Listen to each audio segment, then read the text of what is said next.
Hello, this is Robert Stearns. Hey, I want to thank you for tuning in. I really believe that learning is one of the greatest joys in life. And one of the greatest ways to learn is simply to have meaningful conversations, both with those who come from a similar background as yours, as well as those whose background might be very different. So my hope is that as we connect and converse with leaders from all around the world, that we will learn and grow together. If you're new with us, hit the subscribe button and we'll deliver the new episodes to you right away. So wherever you are, on a run, in the car, at the kitchen table with some coffee, welcome to the conversation.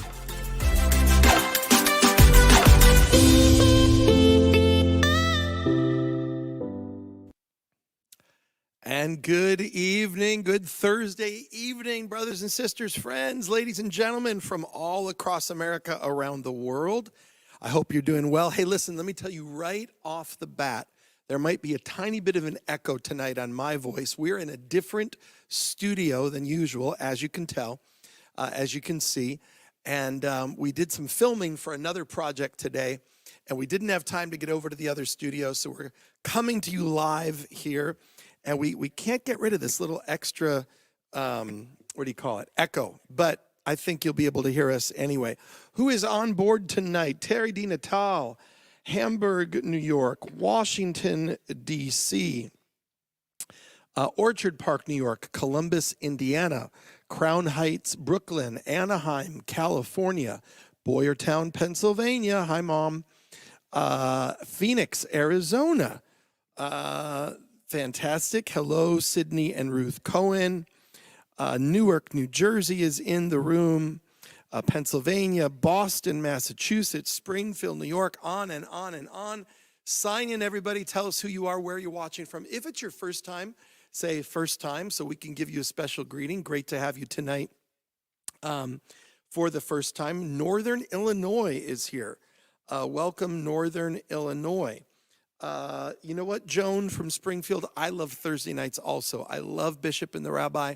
I love these two conversations that we have every week. Torah Tuesdays, if you don't join, you should. Go to TorahTuesdays.com for the weekly Tuesday Bible study. Janice Kemp from Fort Myers, Florida. God bless you, Janice. Janice, did you tune in yesterday to the worship night? Who tuned into the worship night last night? There's no echo? They're telling me there's no echo. That's awesome. It's Kirk's first time. Kirk from Northern Illinois, you are most welcome here, sir. Anyway, Janice, that beautiful birthday gift that you got me for my birthday, I was wearing it last night on the broadcast. And it was very special, Janice. Thank you. It was so good to see you and your mother. And Janice, we're praying for your mother. I know she's got some procedures coming up. We're keeping her in our prayers. Look at these folks. They all tuned in yesterday for the worship night. It was a beautiful time, and it's great to be together today. I pray that you're doing well. Couple things. Boston celebrates Israel. We are heading to New England, and we're heading there on October the 24th, they're telling me. And you can go to eagleswings.org, and all the information, I'm sure, is on the carousel scrolling through. And go to eagleswings.org, and you'll find the information there. And join us in Boston. We would love to have you there. We're super excited. Oceanside, New York, Seth Bekritsky is with us. Good to have you with us, Seth. I am guessing that Seth might be a friend of the Rabbi's. I don't know. We'll see in a moment. When does it start? When does what start? Helene? This program has already started. The worship set was last night, so just scroll back, and we did a live worship set last night. Well, I want to tell you something. About 17 years ago, a courageous young rabbi from Long Island, before it was kosher for Christians and Jews to cooperate together, before any of this kind of conversation was happening, there was a courageous young rabbi named Rabbi Jonathan Muskat. And he was from Oceanside, Long Island, and he reached out to me. And he said, listen, we're hearing about you Christians who support Israel, you Christians who love the Jews and appreciate the Jewish roots of the Christian faith. And And he said, would you consider coming and speaking at my synagogue? Now, I want to tell you, I'm trying to remember, it may be, I think it might be the second synagogue or the third that I ever spoke at in my whole life. Now, Baruch Hashem, I've had the great honor and privilege of speaking at synagogues all across America and all around the world. Welcome, Judah. I'm not going to try that last name, Judah. Forgive me, but we love we love both names. But Asubel, Judah, welcome. We're thrilled to have first timers here with us tonight. Well, that courageous rabbi was our guest this evening, and we are so thrilled to be making a reconnection with this amazing rabbi of Young Israel of Oceanside. He's been there for 16 years. He has 5 children and several grandchildren. He was an attorney prior to being a rabbi. That's got to make board meetings very interesting at your synagogue. Wow, look at the room fill up. We've got folks in from all over the place tonight. Folks, you've got one job. I need you to do it right now. Everybody, hit the share button. Share. Blow the shofar by hitting the share button. That helps our Facebook algorithms, because we're going to make Mark Zuckerberg a Christian Zionist one way or the other. Hey, Mark, we're glad you're tuning in tonight. So hit the share button, everybody, and let's get the message of Jerusalem-based Christianity, this great cooperation, this great friendship between Christians and Jews. Let's get it out there by hitting the share button. So it was all those years ago that I had the privilege of meeting my friend who I've reconnected with, and I'm going to introduce you to momentarily. But he was an attorney. He has a degree, can you believe this, in medieval Jewish history. Boy, that's got to be some intense reading to read about medieval Jewish history. I think there's some heroes, and I think there's a lot of painful anecdotes in the Middle Ages. And that's why we rejoice in this new level of cooperation, this era that has dawned upon us of friendship between Jews and Christians and the rebirth of the state of Israel. Wonderful, wonderful. Welcome, Yocheved, also known as Gene. We're all wonderful to have you with us as well. Somebody said I made a dad joke. All right, very good. Whatever. Diana, I'm not here as a comic. There we go. So, ladies and gentlemen, without any further ado, hit the share button, share, like us on YouTube, go to Instagram and follow me, follow on my public figure page. My private page is all filled up and I don't post on it anyway. Only go to the public figure page. Join us in Boston on the 24th for Boston Celebrates Israel. And now, to get to this week's amazing edition of Bishop and the Rabbi, help me welcome all the way from Oceanside, Long Island, Rabbi Jonathan Muskat. Rabbi, great to have you. There you are. Great to be speaking with you. Great to reconnect with you after all these years. It has been far too long, my friend. It's been far too long. But you know, there's that beautiful Yiddish word. If you can't figure out a word to say, go to Yiddish, because Yiddish has got it.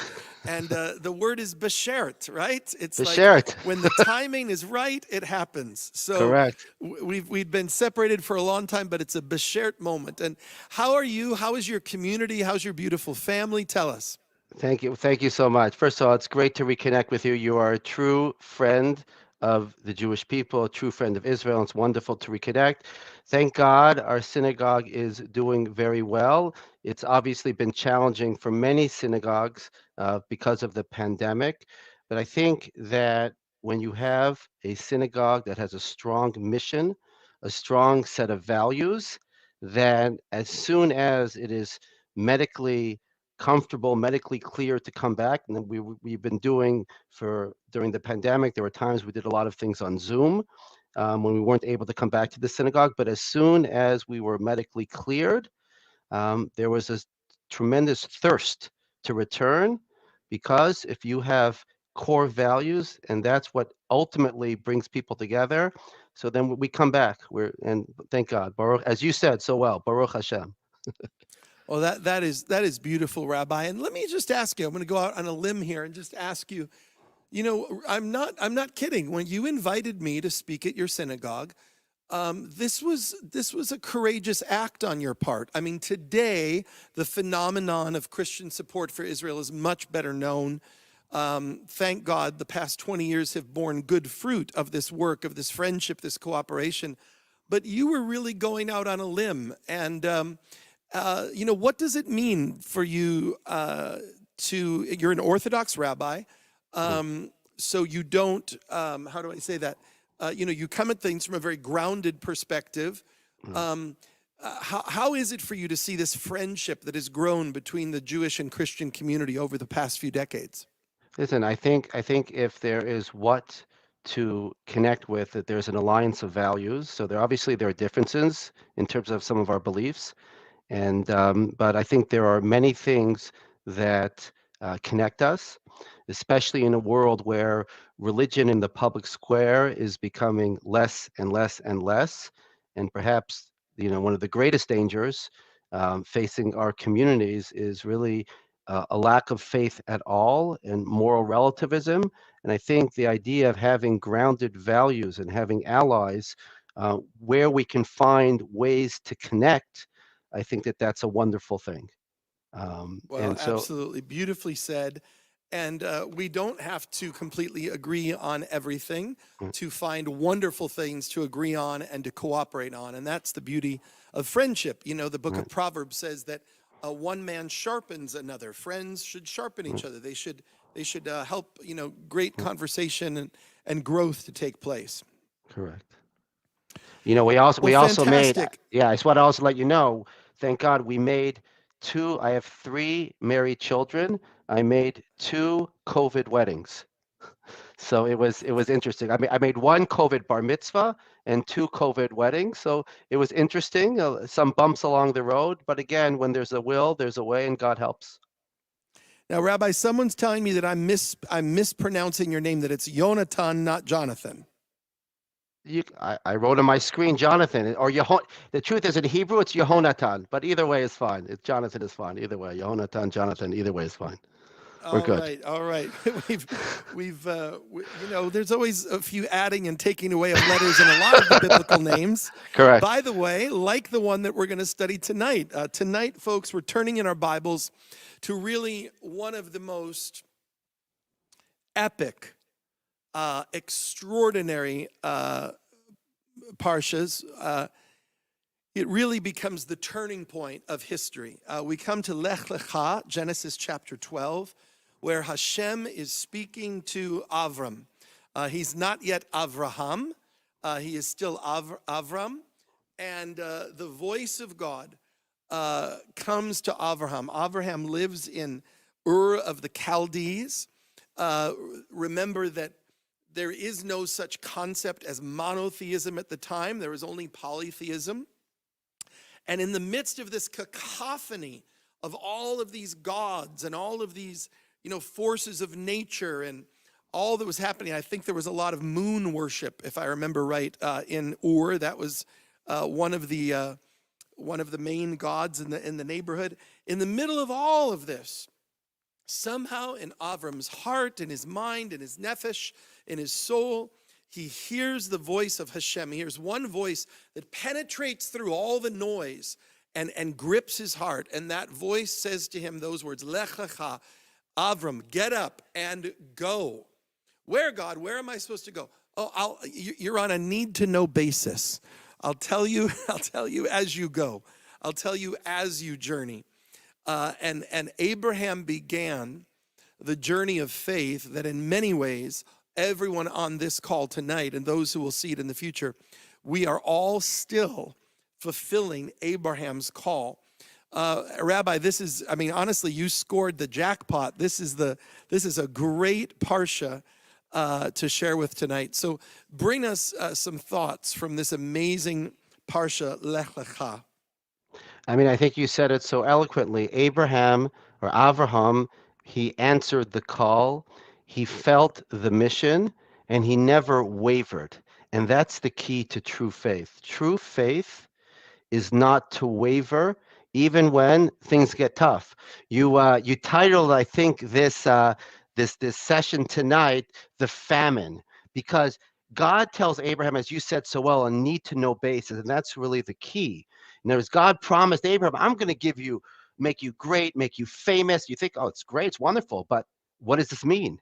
Right? God Right. tells him nothing, and he ventures, he follows exactly whatever God tells him to do. And as soon as he gets there, what happens? There's a famine in the land.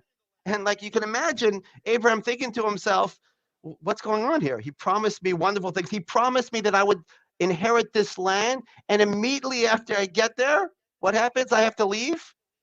And yet, Abraham never wavers. And in fact, there's a foil.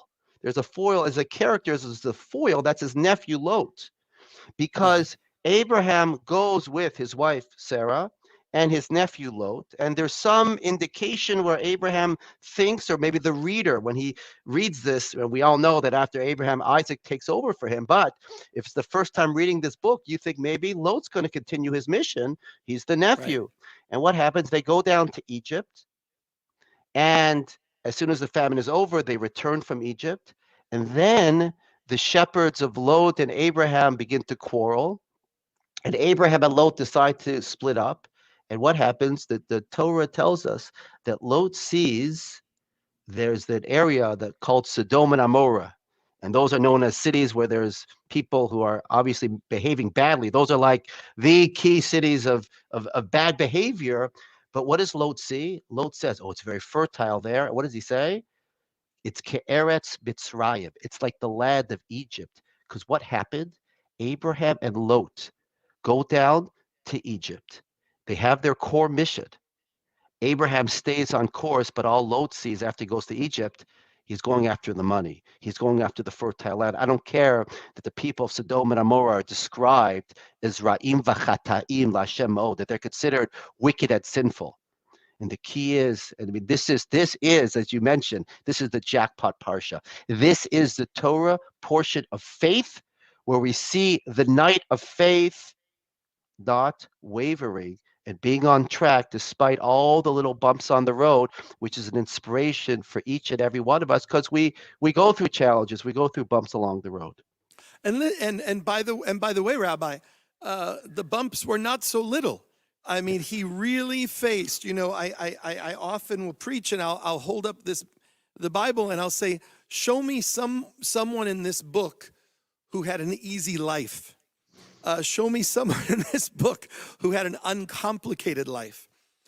You know, to live a life of faith is to live a life of courage, to live a life of bravery, to live a life that goes against the grain of what makes sense only if we're living by our worldly passions. And Rabbi, what I think you're pointing out so lucidly is that Lot was making decisions that were momentarily advantageous. They might have been advantageous financially or in the moment, but they were off mission. You know, Abraham was on a mission, and Lot was content to settle and not worry about the mission. Right. I Two mean, things. Go ahead, go for it. I'm saying sometimes you think about it, where we spend years and years working on something, and will we ever see the fruits of our labor? And one could argue, when Abraham died, and not in this parsha, but what's going to be with his mission? Hopefully it's going to work. He had faith in God. But if we were just to, end his story after he died, okay, so he has one son, Yitzchak, one son, Isaac. What's going to be? And sometimes you can work and work and work, and you wonder, is it going to pay off? But we see this whole Bible comes from Abraham's heroism. And right, the idea of a mission, as you so eloquently pointed out, it requires hard work. But at the end of the day, with everything, the hard work pays off, again, if it's focused on the mission. Well, there's so much in this incredible parsha that you're walking us through, and two things that I see about Abraham. When we look at first of all, let me just point out briefly a famous verse that so many Christians have taken to heart, which of course is Genesis 12:3. It says, "I will bless those who bless you, and I will curse those who curse you." and through you all the families of the earth shall be blessed. And we think about the incalculable gifts that the Jewish people have given the world.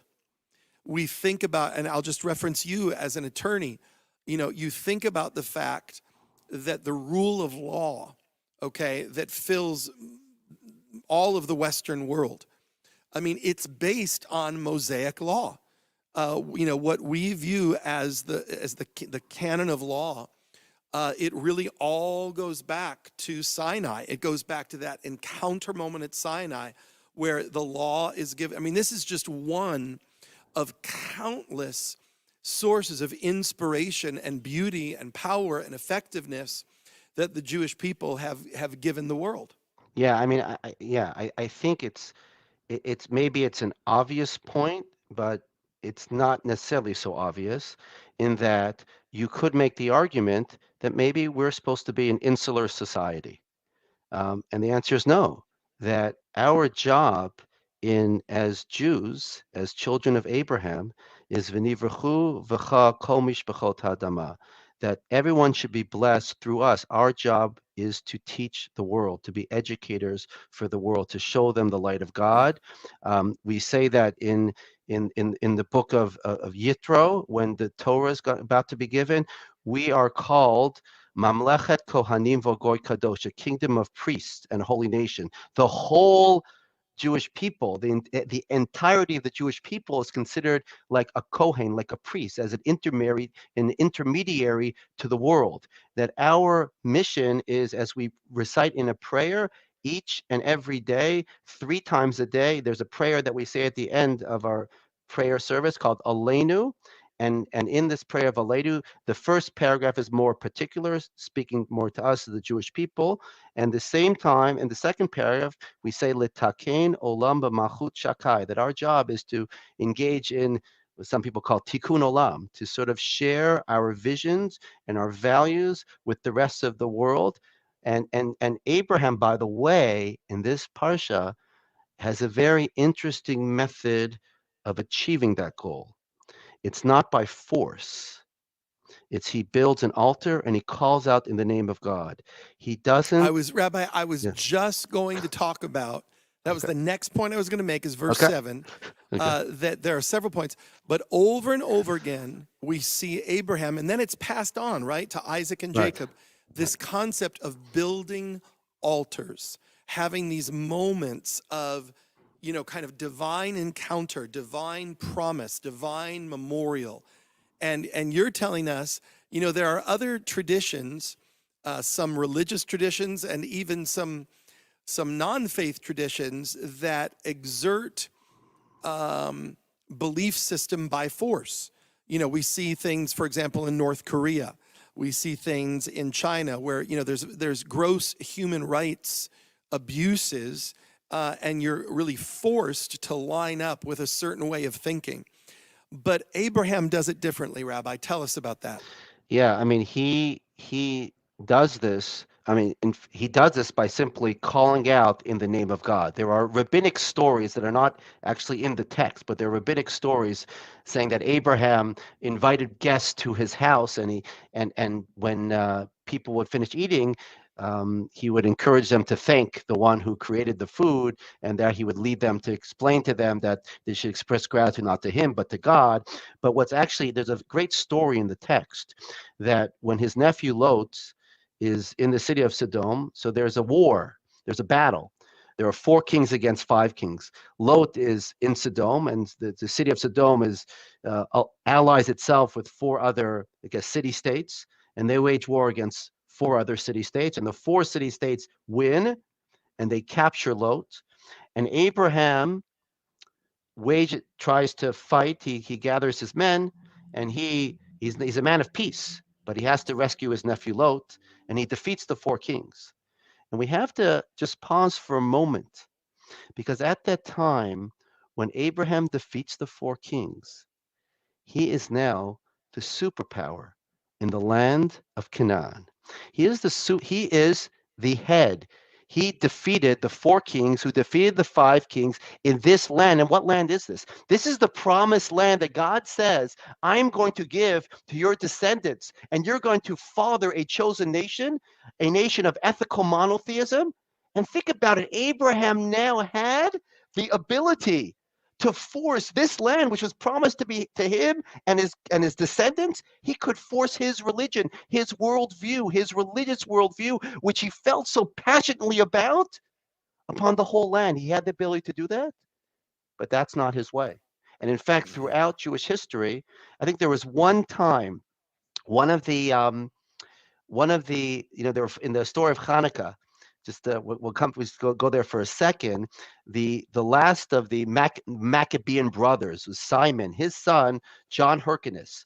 During his reign, he forcibly converted the Idumeans from Edom in southern Israel, and that's viewed as a black mark. That was probably the only time in Jewish history where the Jewish people forcibly, the nation forcibly converted another group of people.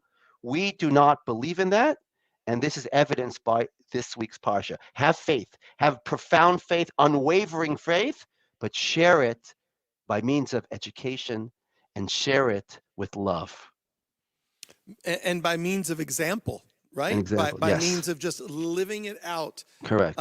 First of all, I just have to say, what a great room we've got tonight. We have people literally tuned in from all over the nation. If you haven't yet, just sign in, get us your name and the city you're watching from. And everybody help us out. If you haven't yet hit the share button because it's filling the room up for us, and that's wonderful. And just type in your name and where you're watching from. But Rabbi, it's just beautiful that living by example becomes its own advancement of your faith. I'm thinking of a beautiful Christian saying that we have from a famous medieval saint, Saint Francis. And Saint Francis is attributed with saying this: preach the gospel at all times, use words only when necessary. I hear. So your life should be your sermon. Your actions should be your sermon. The way you conduct yourself, how you conduct your business, how you treat the stranger on the street, how you interact with your neighbors. This should be the testimony of your faith. The words and the theology are secondary. They're important, but they're secondary. The primary thing is, are you demonstrating the character of your faith in how you live and how you act? You should know that there are some people that I speak to in my congregation on a somewhat regular basis, and there are a few people who have an objectively challenging life. If you compare their lives to some other people, they have an objectively challenging life. And some of these people have an tremendous sense of faith, and an expression in Hebrew called gamzu latova. This is also for the best. This is what God wills, and therefore they accept whatever happens to them lovingly. And I tell them exactly your point. I don't quote St. Francis, but I tell them your point, which is your attitude and your approach to life is probably more effective than 1,000 sermons that I would give on faith, just by watching how you conduct your life and how you live your life under troubling circumstances. Well, it's absolutely beautiful, and folks, what a great night we're having. I see Edith is here. I've got to greet Edith, my sister from Georgia. We got a lot of Oceansiders here on tonight, so I think this is all of your community. Adam Steiner, welcome. Yaakov Sberg, welcome. Helene Wallenstein, welcome. We're thrilled to have you all here tonight. And Yaakov is from Woodmere. That was one of the other shuls I spoke at 100 years ago. Yes. It was Rabbi Heshi Bilitz there when my dear friend Kalman Top was the assistant rabbi there, and my friend Rabbi and Helene Rothenberg were now they've made Aliyah. All their grandkids are. You're getting cheered on by your daughter Ahava. She's saying, "Go, Abba, go." So. Listen, I want to talk before we close tonight. Let's go over, if we can, to this incredible chapter 15. Chapter 15 says this: sometime later, Hashem spoke to Avram in a vision and said, do not be afraid, I'll protect you, your reward will be great. And of course, Avram enters into this dialogue because God keeps promising, and there's no sign of anything. He's got no kids. How is, and he, honestly, Rabbi, he's got to be questioning his sanity. He's got to be questioning, is any of this ever going to come true? And then the Lord in verse 9 says, bring me a heifer and a female goat, a ram, a turtle dove, and a pigeon. And Avram presents these. And then there's this powerful section. It says, the sun goes down and Avram fell into a deep sleep, and a terrifying darkness came down over him. Then the Lord said, you can be sure that your descendants will be strangers in a foreign land where they'll be oppressed as slaves for 400 years, but I'll punish the nation that enslaves them, and in the end they will come away with great wealth. As for you, you'll die in peace and be buried at a ripe old age. And then this beautiful verse 17, the sun goes down, darkness falls, and Avram sees a smoking fire pot and flaming torch pass between the halves of the carcasses. So the Lord made covenant with Abraham that day. Rabbi, talk to us about the power of God's covenant. A covenant is binding on both sides. It's binding on the Jews and Abraham's descendants, and it's also binding on God. I want to share a beautiful comment by a great sort of late medieval rabbi, the Maharal, and he asked the following question. And there's a rabbinic tradition that before God called out to Abraham, that Abraham, when he was younger, he started believing in one God and he quarreled against everyone around him. And there are a lot of heroic stories. There's even a miraculous story, according to some traditions, that he was thrown into a fiery furnace and he was miraculously saved. And yet, the Torah is silent. The Torah does not mention any of these stories before, unlike, for example, the Torah tells us by Moses. Torah tells us the early life of Moses. Torah doesn't tell us the early life of Abraham, why he was chosen. And the Maharal explains that the reason why the Torah doesn't tell us why Abraham was chosen, is because it's irrelevant for our purposes. The point is simply that he was chosen. The point is simply that we have a mission. We as Jews are not allowed to abandon our mission, but God cannot abandon the covenant either. And God is telling Abraham in this covenant, regardless, I am with you. Yeah. There might be sins, there might be bumps along the road, but I, says God, am never going to abandon you. And sometimes, we can feel in our own lives, we struggle with our faith and we feel that God doesn't love us and we feel that we sin, and we're human beings, so we make mistakes. It's natural when you're a human being to make mistakes. We all make mistakes. And there are times we feel closer to God, there are times we feel more distant than God. But one thing's for sure, that the covenant that Abraham's children with God will never be broken. And that's the promise in this great parsha. Absolutely incredible words. I had the privilege just last week, I was in Dallas and shared the podium with Vice President Pence and with my dear friend, Ambassador Gilad Erdan, who's been my dearest friend for 20-some years. And the three of us shared the pulpit, the podium at a great banquet in celebration of Israel last week in Dallas. And just to be in that room and to see Jews and Christians united together, living out Abraham's dream, living out in our time. Everything's happening there. Israel is in the land. His descendants are as numerous as the stars in the sky and the sand on the seashore. And Israel is being the Or HaGoyim, the light to the Gentiles. And the word of the Lord is going forth from Zion and from Jerusalem. We live in a day of a reunified Jerusalem. The exiles have come home from 106 nations of the earth.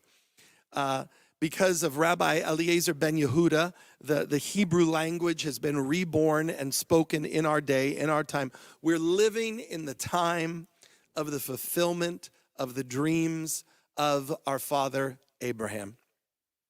I mean, it's amazing. And in fact, some of these cities that we read about in this week's Parsha, Shechem, we read, or Elon Moreh, Beit El, Hebron, right? In Judea, Samaria, are The heartland. the heartland, are biblical cities. This is it. This comes, it's not simply the state of Israel is not simply a response to the Holocaust that some may want to argue. That's right. It's not simple. It's connected to what we read today, this Shabbat, and what we're reading about in these coming weeks.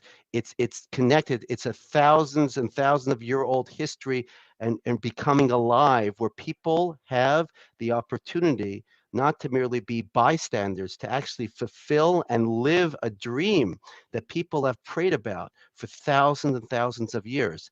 It's not this is not simply a new dream that some or new vision that some people Right. observe. This is returning home.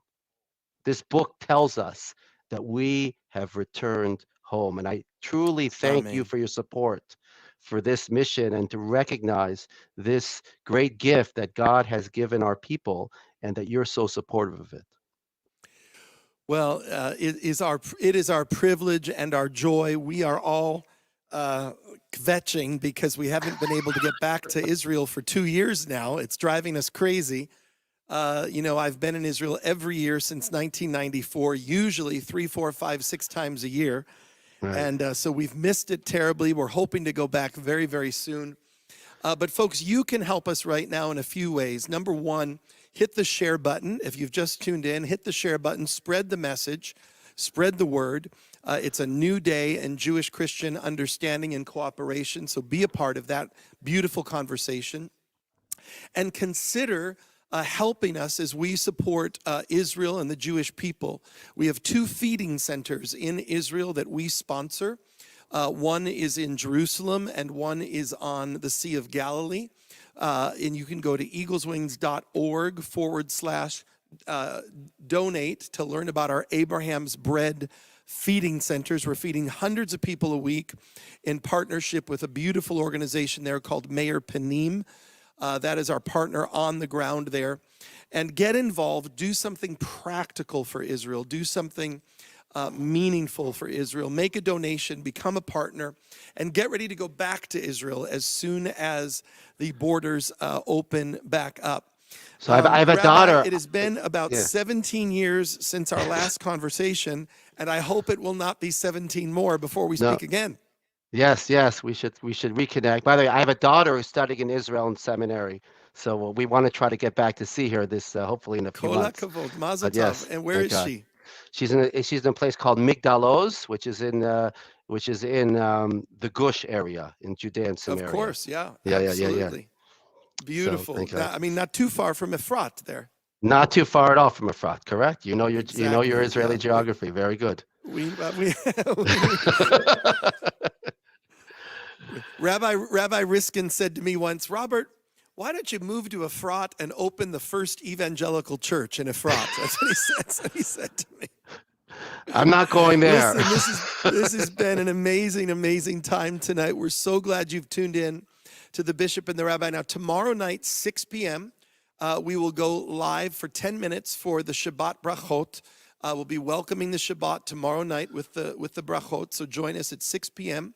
Then Sunday morning at the tab.org, we'll be having services here. You can tune in. Every Tuesday at 12, TorahTuesdays.com. There's no cost whatsoever. Hundreds of people studying the Torah together, Jews and Christians, every week with our friend Mark Gerson. So go to TorahTuesdays.com to sign up. Again, totally free, but be a part of this global Bible study that's happening. And indeed, whatever you do, always remember to keep Israel in the center of your heart. Let God use you like he did Abraham. Listen for the voice of God. Follow the plan of God. Make altars. Don't force your beliefs on other people. Live your life in front of them. And know that any dream worth having is a dream that's going to live on beyond you. So hold on to that and live for that. Rabbi, I want to give you the last word tonight. So take it away, the last closing thought. I think that this Torah portion really tells us about our faith, and I think it tells us that, like what you said, Abraham was tested again and again and again, and I think we need to draw inspiration. We just look at the Bible. Look at the Torah portion, look at our biblical histories, study the Torah. Just keep on studying and studying and studying. That's how we derive and nourishment. It's not simply an intellectual exercise, like I know more facts, but you actually can, it's an emotional experience. Maimonides has said that if we study Torah, that we fulfill the mitzvah of loving God, because Mm, studying the Torah is not merely an intellectual experience. It's an emotional experience. It's one that we draw close to God. So I invite everyone in the audience to study Torah, learn Torah, live Torah, and let it pulsate through your veins. beautiful. Beautifully said, Rabbi. Thank you for being with us. Thank you to all of our friends in Oceanside, from Young Israel and Oceanside, who tuned in, as well as your family. We had several of them on tonight. That was beautiful. Eagles Wings family, Tabernacle family, great to be together tonight. And everybody remember, keep praying for the peace of Jerusalem. God bless you, everybody. Good night. Thank you.